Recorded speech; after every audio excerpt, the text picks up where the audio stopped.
Hi, hello, welcome. If you've been here before, welcome back. If not, I'm Nicole. I like to review the adult content in books as I read them because no one else really does, and it makes me sad. So here we are. As you can probably tell from the title, today we're going to talk about Stardust Thief. If you can hear my AC, I apologize, but it's hot, so Mama's gonna leave it on. As always, I'm going to give you what you want to know up front because not everyone wants to sit through an extra long video talking about adult content. Some people would just prefer to read it and then be like, okay, I've got what I need to know and I'm out. And I respect that because I'm one of those people. So here you go. Here's what I know about the adult content in this book.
Okay, so as you can see, I would say when it comes to language, this is pretty moderate. I think that this is like a very typical example of what I think of when I think of moderate language in a book. It kind of falls into that niche of PG-13 almost.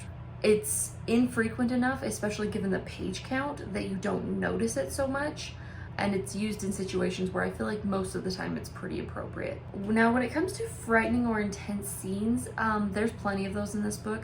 I think one of the overarching things that you need to be aware of when you go into this book is that there is a lot of violence towards jinn as like a race, right? So if you've read any other Middle Eastern inspired stories, you know what jinn are. It's kind of like where our ideas of genies come from, but for them it's rooted in Islamic tradition, I believe, like in their beliefs, and they're almost kind of like demons, kind of not. Anyways, so the jinn, they are very much discriminated against without any sort of discretion, or, you know, there's not a whole lot of critical thinking involved when it comes to jinn. They're just like, oh, this is a jinn, which means we should kill them. So that can kind of add a little bit of intensity to the story, because as readers, I feel like, you know, you go into a story and you don't have the same prejudices that the people in the story have. So you'll see things and you're just like, that was a bit of an overreaction, I think, but for them it's totally normal. There are lots of intense scenes and situations. You saw that in the content warning. I don't think I need to go into them too deeply. The most disturbing thing to me is whenever you see an oasis or greenery, that means that jinn were killed there and that their blood created that oasis, which I thought was such a disturbing and like fun detail. Like, that sounds so morbid, but you know what I mean, right? Like, it adds something to the story, and so I don't mind that kind of gruesome detail, if that makes sense. So now, when it comes to violence or gore, I would say that this is at the top of moderate. Some people might put it at explicit, but I'm gonna kind of leave it at moderate. Yeah, I mean, you get lots of fight scenes and you get lots of descriptions of the violence between people, right? And you know, if someone gets their throat cut or someone gets stabbed or things like that, it doesn't shy away from it, but at the same time, it's not to the same level as like House of Dragons by Jessica Clues. I'm not exactly sure how to say her name. Anyways, that one that I did the review on, where I was like, this is absolutely explicit, it doesn't get anywhere near to that level. Now, when it comes to sex and nudity, there's none really in this book. I mean, the most you get is you have some characters where they're like, I kind of like you, I kind of want to hold your hand, I kind of want to like lay my head on your shoulder and snuggle up, you know, but there's no sex or nudity really, so you don't have to worry about that. The worst that we get is, it's also kind of something I want to give a trigger warning on.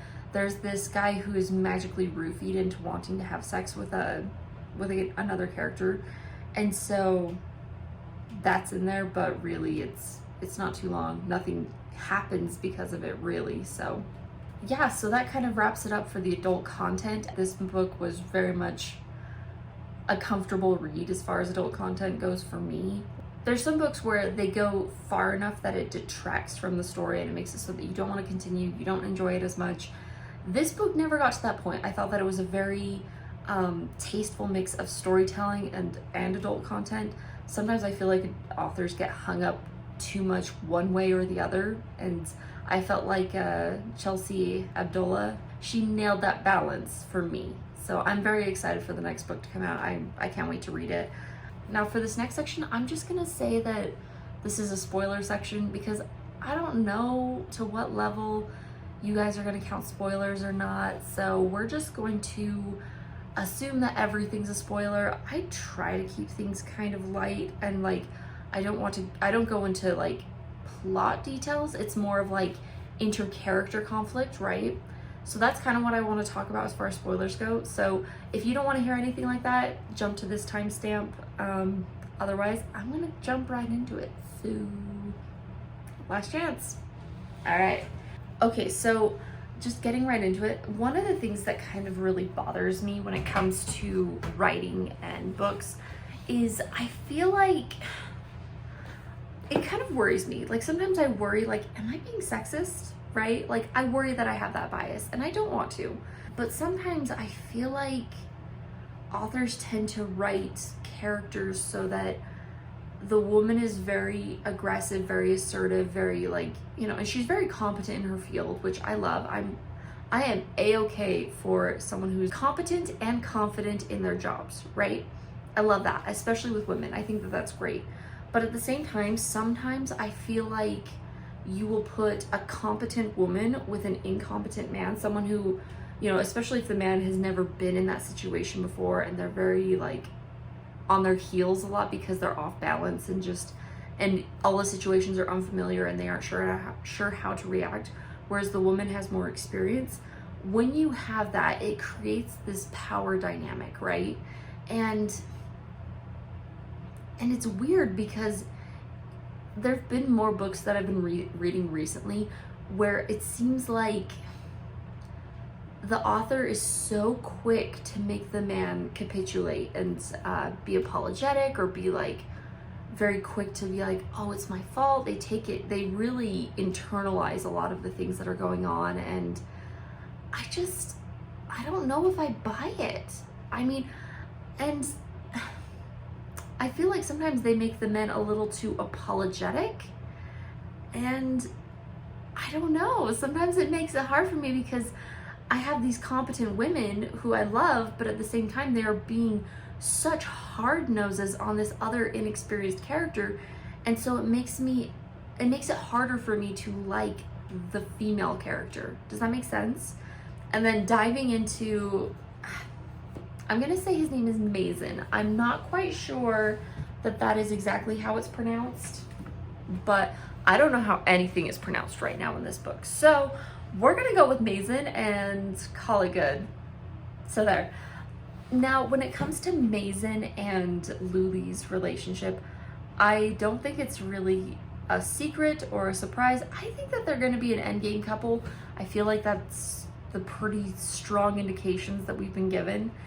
And I'm glad that they're going to have multiple books to sort out their issues, because right now it goes back to that thing I was talking about with the power dynamic, right? So Mason is very much thrust into this situation. He has no control. His brother's like, you owe me a favor, I'm calling in that favor. And Mason's like, okay, I guess I'll do it, you know? And so Mason is very much deer in the headlights a lot of times, you know, trying his best, and you know, sometimes his best isn't enough. And And Luli really doesn't have a whole lot of sympathy for him. She's very much like, you know, she gets really butthurt because he deceived her and he didn't tell her that, oh, she thought she had one prince, but instead she got the other. But it's like, what you knew of Mason, you liked before. And you have a pretty good idea of how sheltered his upbringing was. You have an idea that, okay, this is his first time being out in the world. And she's just like a hard nose with him. I felt like she was so hard on him in so many instances, and it felt a little bit uncomfy, I guess. I don't have the right words for it, but like, I feel like she should have had a little bit more sympathy and understand, oh, you know, this guy, he's kind of like a newborn out in this world, in this situation. He doesn't have a whole lot of ideas of what he's doing. He was very sheltered because his dad was scared that he would lose this son. It was his favorite son. Like, you know, I wish that she would have had a little more sympathy for him, because at one point she was that same person. And if she didn't have Kadir, then, you know, would she have done so well for herself? And I highly doubt it. And, you know, maybe I would have had a little bit more understanding if, you know, maybe if we had a flashback that showed Kadir was just as like hard-nosed with Luli when she was learning, then maybe it'd make more sense, because tough love was how she learned.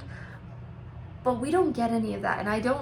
And based off of Kadir's like personality, I don't think he's the type who would have been really hard on her. I think he would have been patient and understanding and really like tried to teach her. But we don't get any of that with Mason and Luli. Luli is just like, you should know better. And he's like, why? I don't have any experience in this situation. Why are you being so hard on me? Towards the end, it was really hard for me to like Luli, because I felt like she was a little bit unrealistic with Mason. I felt like she didn't cut him enough slack and give him enough credit for the things he did do right. Because I mean, at the end there, he's the person who gets them out of like an extremely sticky situation. And I'm just kind of in shock that she doesn't see that more, that she doesn't say, wow, you know what? I mean, given that this is all new to you, good job.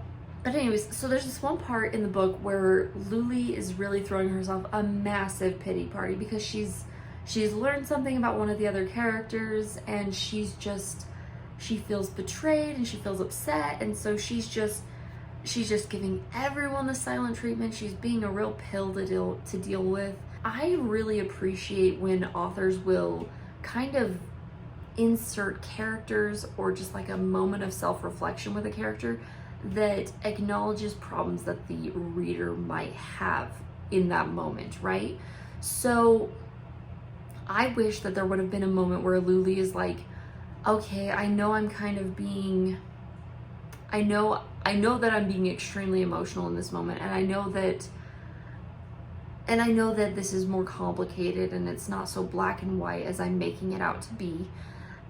But right now I'm at the breaking point with my emotions, and I'm in such a state that I can't deal with that right now. I just need to deal with my emotions, and then once I work through those, I'll be able to interact with the people around me. I know that I'm hurting them, but the problem is that right now I hurt. And so I don't care. I kind of like that they're hurting too, because then they feel a little bit of how I feel. Something like that, some kind of self-reflection that's showing she knows that she's hurting people intentionally, and she knows that it's wrong, but at the same time she can't bring herself to care in the moment. I feel like that would have gone a long way for me, because then it would have been like, okay, she gets it. She's not just being selfish and only thinking of her view on things. She understands that she's hurting other people, but right now she can't deal with it. I would have loved that. Similarly, I kind of wish that there would have been a moment where we kind of dove into how Luli and Kadir's relationship is at a huge turning point, right? Because I feel like up to this point, it's been almost like a father-daughter relationship. And as such, Kadir feels entitled to hold some things back, because he's like, you're still very young, you're inexperienced, I know better, because I am kind of like the parental figure in this situation, right? But at this point, Luli is very much an adult. She is coming into her own. She's much more capable, and she has a lot more life experience under her belt. And also, she's not the same fragile girl that Kadir found, who had just survived a very traumatic ordeal, right? So there, I wish almost that there would have been this dive into, okay, I recognize now that you are an adult, you have some autonomy, and you have the right to be informed and to make informed decisions regarding things. So I almost wish that there was this transition from, okay, we're not so much parent-child now, it's more like brother-sister. And I think that would have been an interesting turn of events. So I wish they would have had this moment where they were forced to redefine their relationship because they outgrew the previous one. And one final thing that I really liked about this book is when there's Aaliyah, I think. I'm having a hard time remembering names. I think her name's Aaliyah. If it's not, I will write the correct name up here. But one thing I liked is this conversation between Aaliyah and Mason. And Aaliyah notices that Mason remembers a lot of the things that she says that she just said in the moment and didn't think a whole lot of later. And it's interesting because I loved how it showed that people's words can really stick with us. And sometimes their most thoughtless and hurtful words, they're the ones that stick with us the most.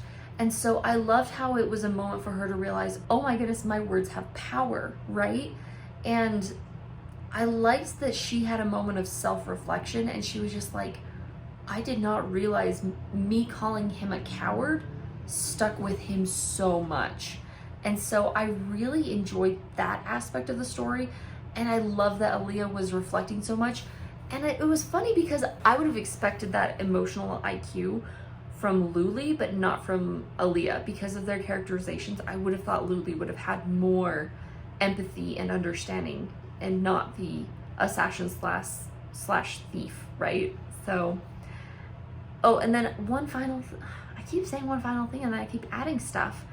I also was a little bit, one part of the book that really just left me going, I don't know about this, was when they stole all these relics from one of the 40 thieves, right? They had this big stash of relics, and Luli's like, well, I'm gonna sell them all. And she sold them in the same city that she had stolen them from. And here's my issue with that, right? I don't know how big the city is. I get the impression they aren't that big, or at the very least, like, if you had the Midnight Merchant has this massive reputation, right? And so when she sets up stall, I feel like that would cause waves. Even if it were a big city, it would be a thing, because there aren't very many people who are ballsy enough to sell relics in broad daylight, right? And so, and also too, even if they don't catch her selling them, the likelihood that thief will catch other people with relics that they had previously acquired, I feel like it would put those people, those customers, in danger. And so I'm just like, I was a little bit put off by that whole situation, because I was like, that would, like, I feel like if it were me and someone stole from me and I saw someone else using that, like, it would put a target on their back, especially if I was kind of lawless and really did not care about others. Like, I feel like I would steal it back, even if it meant hurting the other person. So it felt like a big gaping plot hole to me, and I was like, okay, I guess we're doing this. But don't let my negative points about the story kind of make you think that I felt negatively about the story. Not at all. I very much enjoyed this book. I thought it was a really, like, a quintessential example of what I expect when I open an adult book. It's what I kind of look for, and I rarely find, because, you know, like, finding that perfect sweet spot of it has adult content enough to dress it up and to make it more hard-hitting, a little bit more scary, raise the stakes, but at the same time it's not getting to the gross factor, right? So I really liked this book. I'm definitely going to read the next one, and I definitely think that I'm going to buy it and put it on my shelf. So If you've read it, please let me know. And especially if you've had some of the same issues that I have with, you know, some of these characters being, I don't know, just hard to like sometimes, right? Then let me know, because I feel kind of alone in that. Also, like, if anyone else struggles with worrying about, am I being sexist towards my own sex when reading a book, let me know too, because that was a weird thing that I had an issue with. So I'd love to hear your thoughts. But anyways, as usual, regardless of what you're reading, happy reading.